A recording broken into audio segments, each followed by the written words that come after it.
अल्लाह ताला की कुदरत और इंसाफ का एक मजहर ये है कि वो जालिम हुक्मरानों को उनके जुल्म की सजा देता है।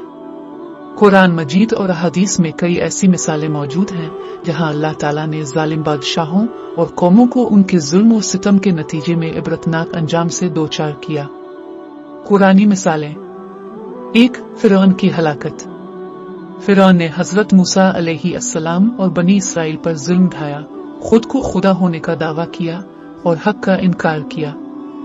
अल्लाह ताला ने इसे दरियाए नील में गर्क कर दिया और उसके जुल्म का अंजाम दुनिया वालों के लिए इबरत बना दिया।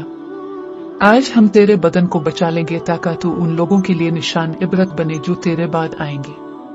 सूरा यूनस 92। 2. नमरूद का अंजाम। नमरूद, जो हजरत इब्राहीम अलैहिस्सलाम के दौर का जालिम बादशाह था, अल्लाह के अजाब से एक छोटे से मच्छर के जरिए मारा गया। ये वाकया अल्लाह की कुदरत और जालिमों के अंजाम की एक बड़ी निशानी है। 3. आद और समुद की कौमें। इन कौमों के जालिम हुक्मरानों और अफराद ने नबियों की दावत को झुटलाया और जुल्म और ज्यादती की रविश अपनाई। अल्लाह ताला ने उन पर आसमानी आफात मुसल्लत की और वो हमेशा के लिए खत्म हो गई। इबरत। जालिम बादशाहों को दी जाने वाली सजाएं हमें ये सबक देती हैं कि अल्लाह का इंसाफ अटल है।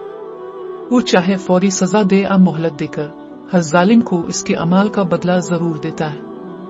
इसीलिए कुरान मजीद में अल्लाह ताला फरमाता है, तुम ये ना समझो कि अल्लाह जालिमों से गाफिल है। सूरा इब्राहिम 42। ये वाकयात हमें जुल्म से बचने, इंसाफ कायम करने और अल्लाह की पकड़ से डरने की तलकीन करते हैं।